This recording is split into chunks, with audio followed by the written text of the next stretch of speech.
ওর নাম আসলে সুন্দরী, তা আমরা সুন্দরী বলেই ওকে ডাকি। সত্যি ও সুন্দরী। আসলে দুর্গার চেয়ে সুন্দর বোধহয় পৃথিবীতে আর কিছুই নেই। মহামায়া তো হয়ে গেছে সুন্দর।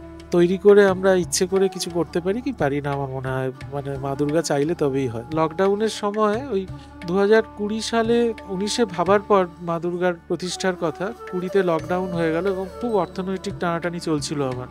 তখন একটু একটু করে যেরকম টাকা পয়সা পেয়েছি তার মধ্যে থেকেই আমি সরিয়ে রাখতাম মা দুর্গার প্রতিষ্ঠার জন্য। প্রায় 3 বছর ধরে মায়ের প্রতিষ্ঠার আগে 3 বছর ধরে মায়ের মূর্তি তৈরি হয়েছে। যেমন যেমন অর্থের যোগান হয়েছে সেইভাবে। মায়ের যে নিচের বেদিটা, এটা আমাকে কারু বানিয়ে দিয়েছে ভুবনেশ্বর থেকে। এখানে 64 যোগিনী, মানে 34 যোগিনী এখানে আছেন। সেসব নিয়েও অনেক ব্যাপার ছিল। আমাকে সবাই খুব বিধান দিয়েছিল যে 64 যোগিনীর পুজো এ তো খোলা আকাশের নিচে হয়, বাড়ির মধ্যে যোগিনীর প্রতিষ্ঠা তো খুব ভয়ঙ্কর ব্যাপার।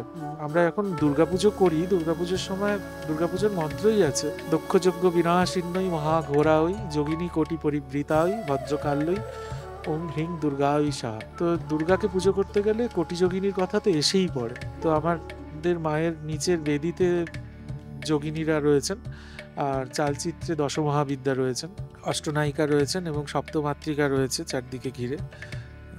মানে দুর্গার যে তান্ত্রিক কাল্ট, তার যেটুকু মানে পারা গেছে আর কি, আমি চেষ্টা করেছি এখানে রাখার।